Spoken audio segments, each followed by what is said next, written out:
Okay, so welcome to lesson 7 of learning to day trade with Tony. And today we're going to concentrate on scanning. Um, we're going to go over scanning and the strategy that I use, the scanners that I use for my strategy, and how to use them properly. Also, how to configure your own scanners, if you will. And Let me just move on to this. Okay, so you can, if you're looking to find stocks, you need the scanners. Okay, it's one of the essential tools for the job. Okay, uh, and one of the most important things to learn as a trader, and it's really hard to learn to learn how to use scanners properly. Okay, if you've got good scanners and you can configure them the way you want to, honestly it makes life so much easier. You can come in, you figure your scanners, 15, 20 minutes before the market opens, and right away you can see things popping up and things taking place, whether it's going to be a good day or a bad day. You can start to see this straight away. It really is important. To be honest, when I first got into trading, and I lost a lot of money at the beginning. But when I first got into trading, I wasn't. I tried a few different scanners and alert systems and some of the free scanners like FinViz and Trade Ideas and things like that. Um, it just didn't work for me. And then I came across Benzinga, had that eureka moment, if you will. And the rest is, as you say, history. So um, it's one of the tools of the trade. If I'm being completely honest about it, just like charting software, if you've got, I use two different charts. I use the charts on my broker access platform, and I also use charting on TradingView because I just find TradingView is a little bit more user friendly, and how you can backdate the charts a lot better, and look at the historicals a lot better. So that's why I use TradingView. I also have the journal as well, and I have the direct access software with through my broker. So then you need the scanners, okay? And so it's important. It's one of the ways that you're going to find the stocks on a daily basis. You need to find something to trade, and you need. We've already said that the we need to mitigate risk. So we want to be getting the best setups. And one of the best setups and one of the ways that we mitigate risk is selecting the right stocks. So how do you find those stocks? Well, I use Benzinga Pro. Okay. Now Benzinga Pro has a whole horde of options. When you go in, it's easy to get overwhelmed um, when you first start off with it. Um, so simple scans, they work more than adequately well.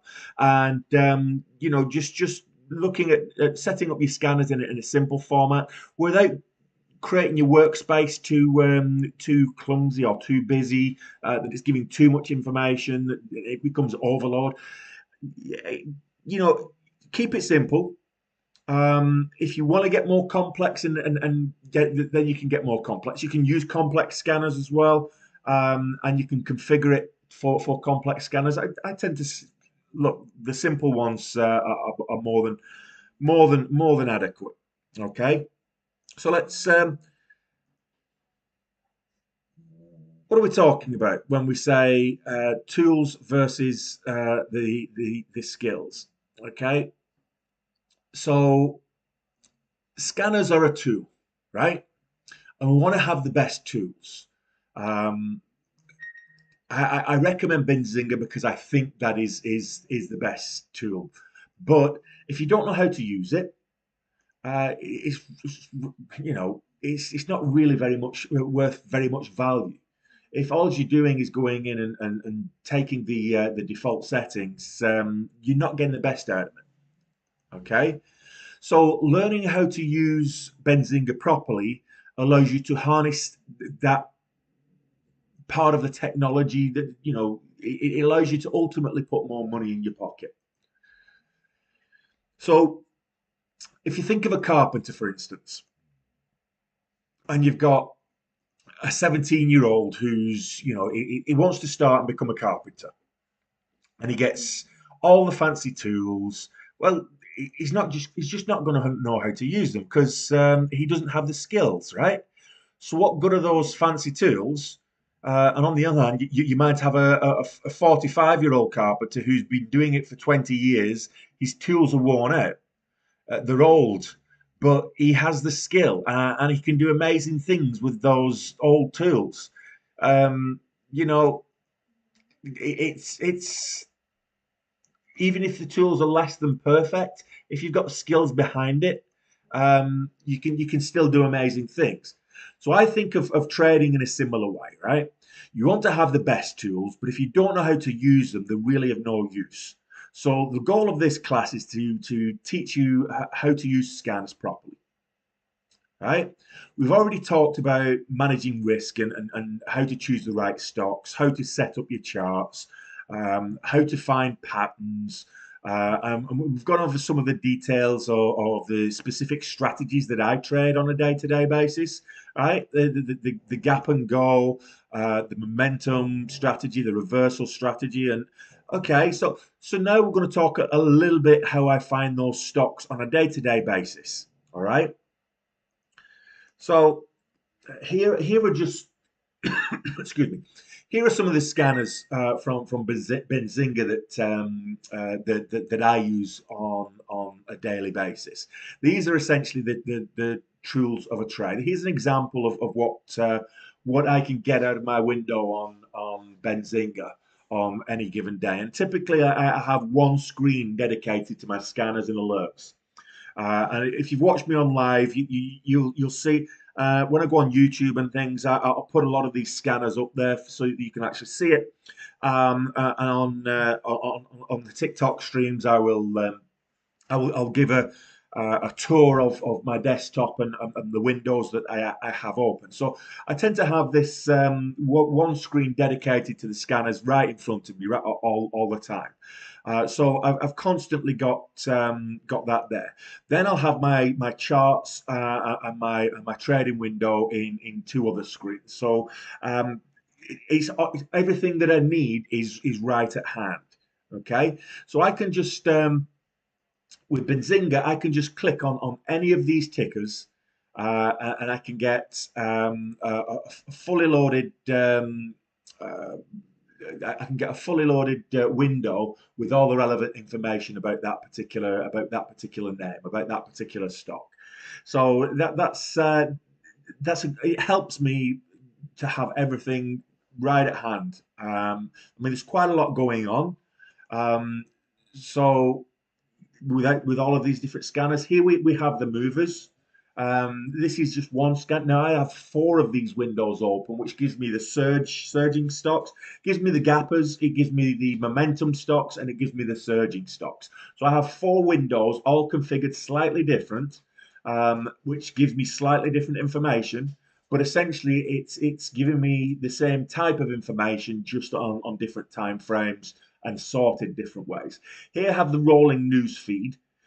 This is extremely important because as news breaks, I can see there that talking about NFTs. I don't understand NFTs too much right now, but if we're looking at news as it's breaking, we can then look at the stock. I can click on that and even pull up a chart and see is it impacting the price action. Then we've got the calendar. So calendar here I've got earnings calendar, for example, but it could be an IPO. I could bring out the IPO, click on on the calendar. I can look for IPOs or whatever from a date range of what's actually going on. And here I've got the signals. So it could be the price spike activity. It could be option if you trade options. It could be options. It could be. I like to keep abreast of the halts and resumes because this is a good indicator of volatility at high volatility stock, and volatility and volume often, not always, but often go hand in hand. If we're looking for gappers, we can actually look at what the opening set the alerts for there. We can get highs, we can get session highs, we can get 365 highs, we can get day highs. And the same thing with lows as well on the signal. So there's a lot to go over on this particular on these particular tools, and we just want to be looking at how we're actually going to set this up. Okay, so daily setups. Let's talk about the daily setups. I mean, we've got the information, and in terms of daily setups, I've said this before and I'll say it again. I don't spend a lot of time scanning for daily setups. I mostly focus on intraday. Okay. The problem is when you have a great daily chart with no catalyst, a lot of times it doesn't break out in the way we might want it to, or the way we might expect it to. The price action can be different from the expectation. Okay, so that that can be really frustrating. It can be really frustrating to do all that research, scanning daily charts, looking for catalysts, and doing some research on the earnings and things like that, and then seeing that the day we're supposed to get the breakout, and we actually start to break. There's no volume. You know, there's no buyers to come in and create that good follow through, the resolution to the patterns that we're looking for, because that's what we're looking for. We're looking for the patterns to set up, and then we want a resolution. So when a pattern resolves the way we expect it to, and a pattern that breaks down is going in the opposite direction, um, a pattern resolution is going to be highest on the stocks that have a lot of intraday volume due to a catalyst. Um, Even stocks that have a horrible daily chart can still run 100% or more on the day. So focus more on intraday charts, and don't worry right now about spending too much time on doing the homework in the evenings and trying to study the daily charts and everything else. Okay. Um, so pattern scanning. Now, this is another kind of interesting area. Um, on one hand, you can scan for patterns, and on the other hand, you can scan for the type of stocks that we want to find patterns in. So, what's better? Well, is it better to look for wedges or look for hot stocks and then manually check that the chart to see if there are any wedges or flags? Well, I've found it's better to look for the stock rather than the pattern, because again, we look for the pattern and we see, oh, hey, this stock has an awesome flat top pattern and a really nice ascending wedge, or check out this stock, it's got a really great bull flag. But the problem is, again, that if the stock's not a hot stock, if it's not trading on high relative volume, if it doesn't have a catalyst, the odds of it having clean resolution and follow through are going to be very, very low. So when someone says to me, hey, look at XYZ, it's got a bull flag. If XYZ wasn't already on my radar in the morning and it doesn't have news during the day, odds are that bull flag, it just may be the result of hedge fund traders, high frequency traders, and the algorithms moving shares. And it just took the form of a bull flag by coincidence. It may not be a pattern that's going to be bought up. Certainly not by retail traders. So that's especially going to be true on something like an ETF. Um, if you're unsure what an ETF is, it's an electronically traded fund. That's the acronym. But ETFs typically mirror the market sectors, or they mirror an index of the market. Um, the SPY, the VIX, any of the gold funds, these can form patterns, but they're because they're derivatives, because the price action is derived from price action of something else. We can't really trade the breakouts on those derivatives, because people aren't going to buy them up for a breakout. They're buying them because of something that's happening somewhere else. And I know that's a little bit abstract, but the point is, we want to focus on the hot stocks. So even though we'll go over a few scanners that I use for scanning, in general, I find it's a lot easier to look for stocks that are strong than to go look for patterns like that we like. And we talked about the patterns in was it class 5, lesson 5, I think it was. We were talking about the bull flags and flat top breakouts and the flat bottom breakdowns and bear flags, etc. Okay, um, and they are important, but I don't like pattern scanning as a priority. Okay, um, here's a good example. Okay, so this is a stock that formed a really nice bull flag, right? But if you're watching this, it's not because the bull flag was forming, but when you got watching it, but because it's surging up on the scanner. So it was on my scanner, and he said, Tony, check this stock out. It's got a ton of volume. And then I look at the stock, and whether it was forming a bull flag or an ascending wedge, or something kind of in between, I'd be interested in it because of the volume. The pattern is just giving me that safe, low risk entry, right?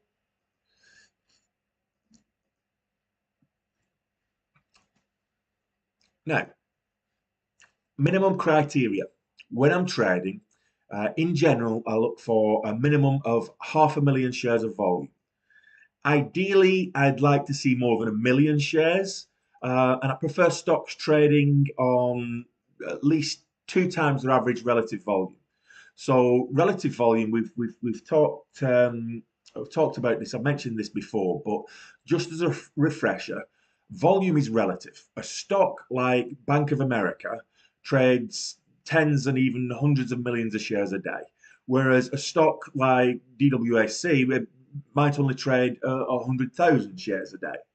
Okay, so what is high volume for Bank of America? It's not going to be high volume for DWSC. So we might have an indicator called relative volume, and it just measures the average volume of that stock over a period of time, and then says, "Oh, look, it's above average volume, so it may still be very light volume, but today it's above its normal average."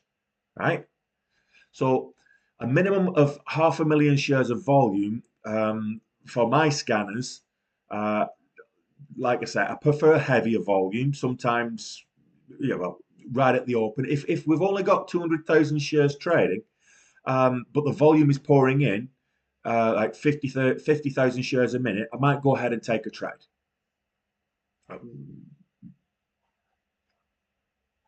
Okay. So minimum criteria I'm looking for is the volume needs to be high. So what I'm actually looking for in terms of the volume. So on Benzinga, when you're looking at the gap scanners, for example, on Benzinga, you've got one column there that's looking at average volume. So that you take that, and then the volume that we've got in that trading period needs to be at least twice what the average volume is, and that gives us the average. That gives us the relative volume. So we're looking at a 2x relative volume there. Okay, so if the average volume is 100,000 shares traded in that particular time frame, we want to be seeing at least 200,000. Ideally, we want to be seeing more than that, but if it's a relatively well traded stock that does get good volume on a daily, we're still looking for higher relative volume than a normally well traded stock as well. Okay, so it's got to be above the average. So in the morning, when I when I come to my desk, when I come to my workstation, first thing I do is my pre-market scanning. Now, pre-market scanning is really important, especially when the bell rings at 9:30. We already want to have a game plan in place. Okay, we want to have a game plan, a watch list. You don't want to rock up to your trading station. You don't want to rock up to your computer at 9:25 and then come sit in front of the screen and not be prepared. You're probably just not going to be able to take advantage of the volatility, and if you're not prepared, ready for the market open, that first 5 minutes is where the volatility is, and you know, oftentimes that's where I make a lot of money. So you want to prepare yourself ahead of time. If you're in America and you're actually trading on market time, get up a little bit earlier, have a coffee, a good breakfast ahead of time before you even come to the workstation. If you're elsewhere in the world and your time zone's a little bit offset, make sure you prepare ahead of time and that you're ready for the market. Whatever time's good for you, but half an hour before the market. Normally, if I'm not streaming, I'll do some pre-market scanning and I'll create a watch list. Okay, so the pre-market scans I'm looking at: gappers, earnings, IPOs, stocks that are already on the move before the market opens. Okay, that's how I prepare my day. I sort all pre-market stocks by the highest volume. So I see where all the pre-market action is taking place, and I see that there's already a lot of volume there. That's an indicator of where we'll see a lot of volume when the market actually opens too. It doesn't always do that, but it is a good indicator of that. Okay, so my gap scanner and my earnings scanners, my calendar scanner, if you will, scan for.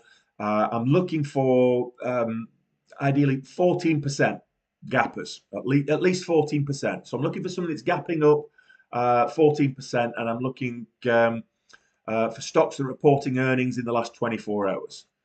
Now, uh, a little bit of an issue with the earnings is that it actually scans for stocks reporting earnings within 24 hours. So it may have already reported earnings, or they may be about to report earnings today. Okay, so we sometimes get some stocks that have already reported their earnings that are not actually very interesting. Yeah, the ones that are going to report earnings after the day closes, we might want to watch those. A little bit later. Um, okay, so they're probably not going to have that much volume if they're not going to report for another 24 hours or so. Okay. Okay, relative volume leaders. So what when I'm scanning for stocks in play, I'm always looking for high relative volume, whether it's a pre-market. I'm not actually able to scan for relative volume that doesn't start calculating until the bell rings. I can just scan for high volume, um, and that's fine. So once the bell rings, I'm looking at the relative volume, the average volume. So you look at the average volume, you're looking at what it's trading at right now, and so pre-market, it's a bit of a misnomer. So because you're not comparing like for like. So if you're comparing like for like, you want to be looking at what the average of the trading session is, because that's what it's taking the volume from across the day.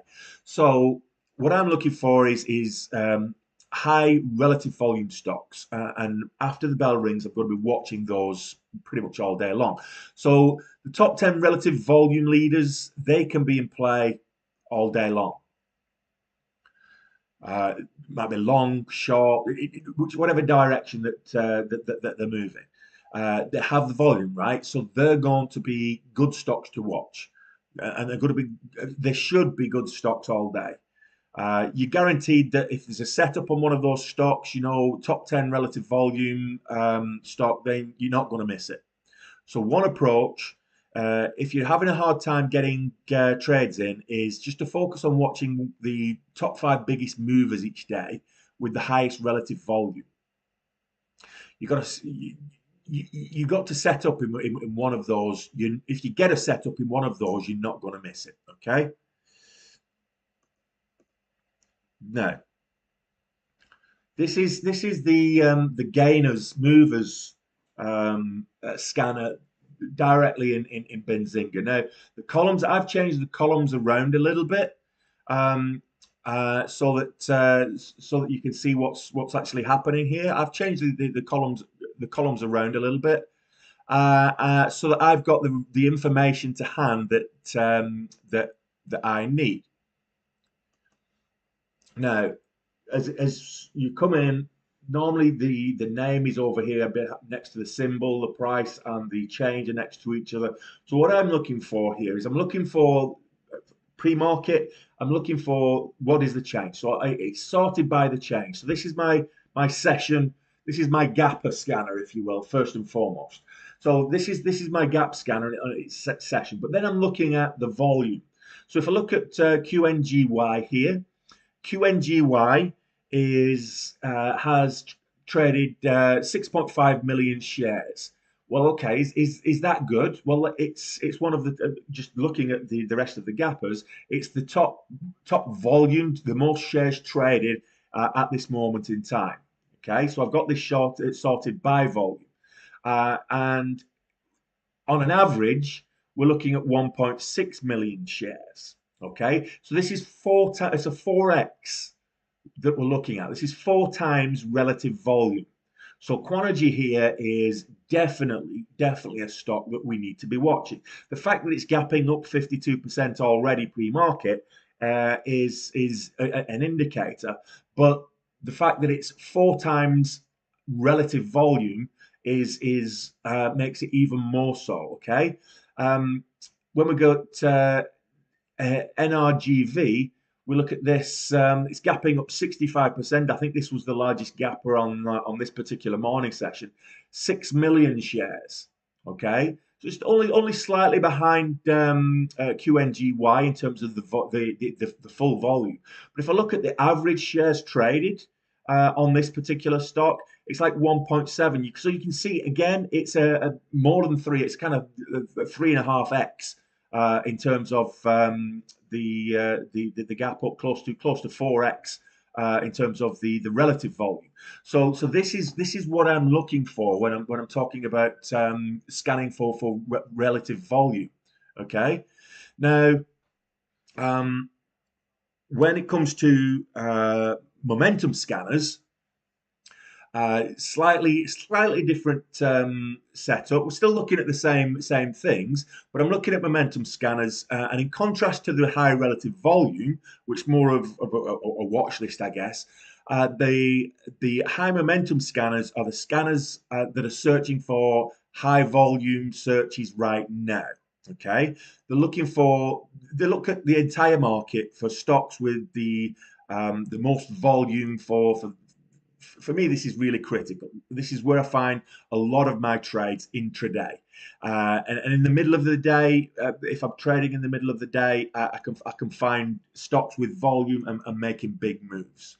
Okay, so this is momentum scanners is gappers that over the last 15 minutes are making a move. So when I look at this again, I've just gone past surging. So this is my surging scanners. Okay, so I have two of these windows open. Again, it looks very similar to the last the last one, but what you can see here is one of two things. So here we've got this is sorted by the change. So what we've got here is how much it's moved in the last 5 minutes. So these are surging scanners based on the gain and then based on by the volume. So this one's sorted by the gain. Over the last 5 minutes, this one's gapped up at 7.5%. Okay, I can see what the volume is. It's 20, so that's not very good. It's not even near the average.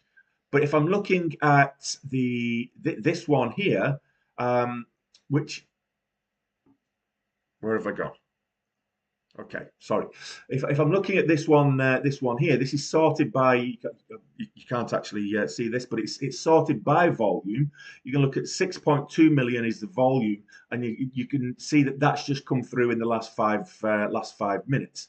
So you look at the volume that's coming through. You look at the change. So by looking for surging scanners, um, we're looking at where the momentum is right now. Okay, so it's based on the last 5 minutes. So what we're looking for, if you're looking at volume, anything over 500 is going to be huge. Anything over 500,000 is going to be huge. Um, in kind of a 5 minute period. So we can get 20 30,000 shares traded over 5 minutes, not a problem. Um, we can get huge momentum over a five minute period, and they pop up on what I call the surging scanners. So that's what I'm looking at here. Okay, right, next. Now, if we're looking for scanners that will help us identify um, the potential for a flat top breakout, um, what I'm looking for here is it's more of me branching out an attempt to find patterns now, as we talked about in the past. Computers are not very good at recognizing patterns, so there isn't a default scanner for a flat top breakout as such. There are some programs that may have something, but it's difficult for the computer to recognize the patterns. Okay, so what I'm looking for is I'm looking for stocks that may have moved over 5% in the last hour or so, and consolidating in that range in the last 30 minutes. So kind of a 1.5% range in the last 30 minutes. So looking for stocks that are near the top of the high of day range. That's really what I'm looking for, and you can you get this set your alerts for high of day signals in Benzinga. All of this criteria is available in Benzinga, and you can set your alerts so you can get it. It pops up on the scanners that when it's approaching and when it hits the high of day, when you get the stocks to hit the high of day. So if you're looking at flat bottom breakdowns, same thing, just in reverse. So that's kind of what I'm looking at when it comes to these particular scanners. Now, what does that look like? So if we're looking at the alerts, we can set this up and the signals that come through. You can see here, so MNKD over the last couple of minutes has just hit a new high because I've got it on set for session highs. I can get it the high of day, but if I was looking pre-market, it'll be on session highs. And the regular market, I'd have day highs. If you're a swing trader or more of a value investor, you might be looking at 52-week highs because you're looking for those breakouts, and you might have all of those on the scanners. If you're trading and you're looking for more information than I believe you need, you might lose all of these. Same thing. So you've got here on the high. So we're looking for flat top breakouts. We get the we check this on the session highs. So as it's hitting session highs, we can get in there. And the same thing with the lows. If we're looking for flat bottom breakdowns, we're just using the scanners there for the lows instead. It's just the same thing, but in reverse. So let me just get to the next. Okay, top and bottom reversals. This is moving a little bit away from the geometric patterns. The top and bottom reversal scanners. Uh, they're very simple in a lot of ways.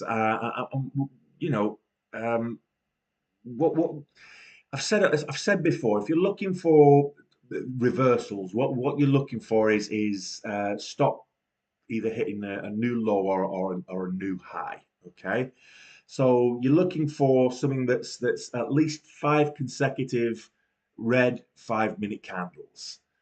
So going back to that rubber band analogy, we're looking at stocks that are getting very extended from the VWAP, and so they're getting very stretched away from the VWAP, and we're looking at you know the range of the candle gets smaller as we get towards the apex of that particular move.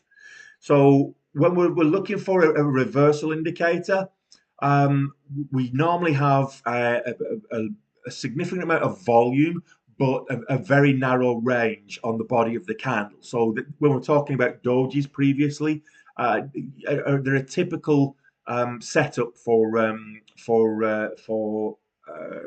the reversal situation. So what we're looking for is it's extended from the VWAP. We've got consistent number of candles in the direction that we're looking at, and then we're looking for the reversal indicator, which is essentially the next 5 minute candle to make a new high. If it's a bottom bounce, or to make a new low if it's a top reversal. Okay, so that's essentially what we're looking for. And I've looked at a few different scanners to indicate this, but it's best just looking at the charts as they're reaching high of day or low of day, and then you can actually see that. Now, what I would sometimes use is the RSI indicator on this as well. So if you've got the RSI, it's a trend indicator, just not for signals to enter or exit, but just for confirmation that we're reaching either that overbought or oversold area, ready for a bounce or ready for a reversal. So the RSI can be useful in that way. Okay. Now, so let's volume spike scanners. Okay, so again, the momentum that you're getting with the movers in the Benzinga, you can scan for those volume spikes with the alerts. You can scan for those volume spikes, uh, and they do help. Okay, volume spikes are usually going to be associated with news, if truth be known. So a stock that starts spiking on volume, we might hear it, we might see it hitting hitting the volume spikes, depending on how we're setting it. Um, but if you've got the Squawk audio one from Benzinga, you may actually get the news anyway. So you might actually get those alerts from Benzinga on the Squawk audio things. So if you're listening, if you're actually listening to Benzinga, I think I've got this next one here. Uh, Benzinga, if you're listening to your Benzinga Squawk, then it's a news service. Uh, if you're listening to the streaming news and you hear that there's a takeover chatter, they say there's a saying within the trading community that you buy the rumor, sell the news. That's not always strictly true, but if you hear that there is takeover chatter, right? So it already draws your attention before we know what the news is, and that can be really helpful, especially with fast moving markets. We hear that something's going on with one of these names, we see the volume, we hear the catalyst, and then we jump in for a trade. Okay. So what we're going to do now is I'm actually going to configure um, my desktop every morning looks a bit like this. So I'm just going to configure how I normally would do this. So I'll just pull it. Think where's my Benzinga Pro?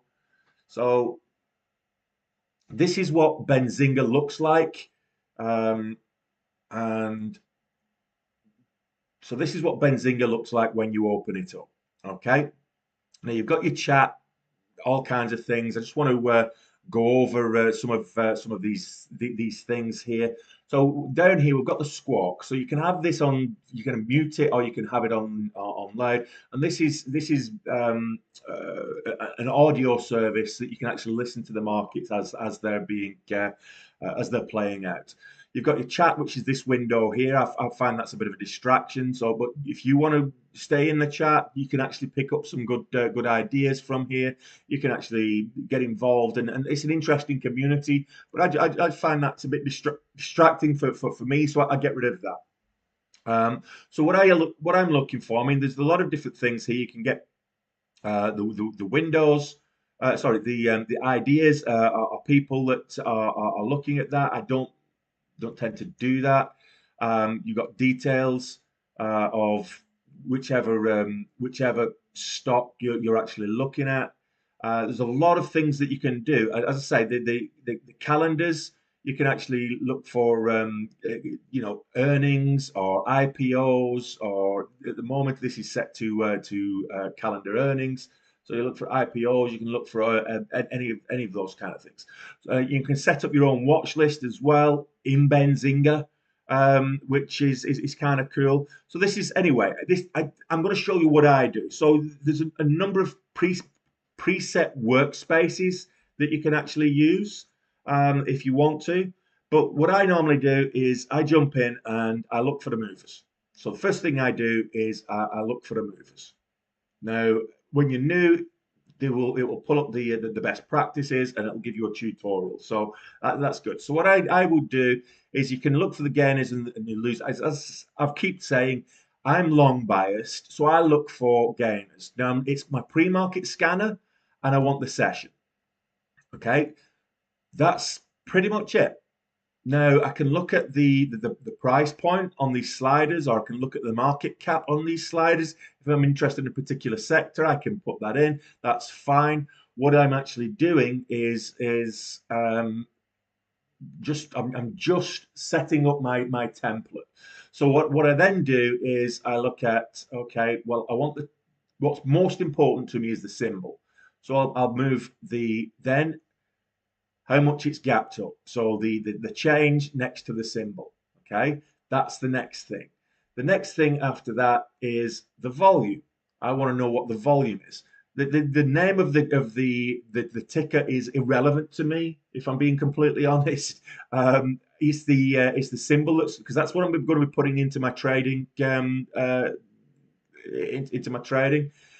So I've got that now. I can actually look at moving my average volume next to there. So I can look at the average volume over the last 3 months is 2.6. So we can see here, for example, Tantec Holdings in this particular scenario has gapped up. This looks to me like it's going to be they're doing an offering of some description. That's why it's gone up so much.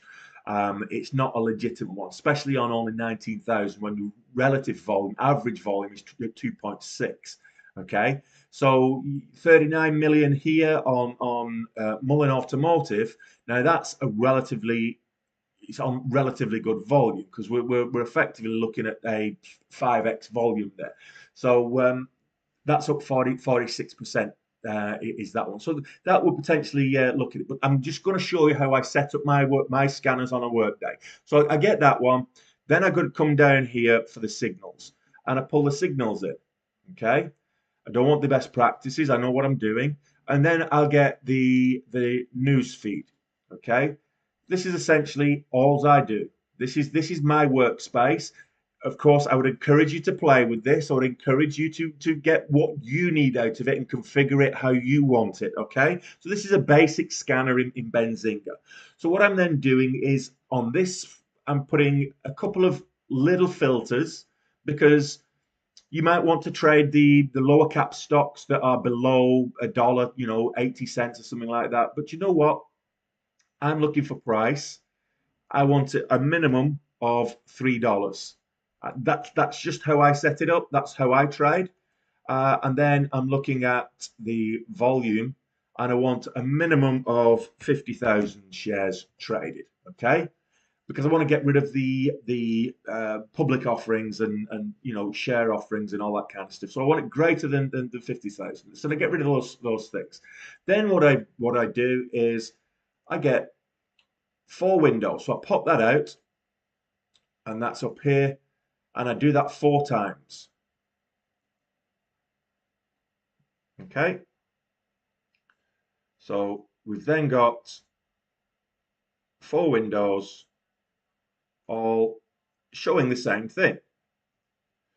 So what this last one does is it's showing me, and I go back into here, 5 minutes, the last 5 minutes, and I want it based on volume. I'm sorting by a volume here. So I'm getting the top volume stocks over the last 5 minutes. I can look at what the average volume is there so we can get the relative volume.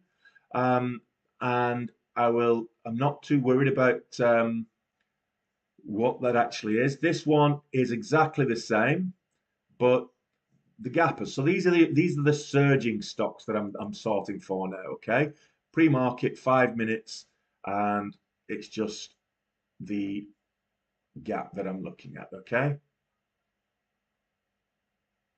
and then this one is 15 minutes. So this is the momentum stocks that I'm looking for. So I sort this by 15 minutes, and I narrow that down for the action.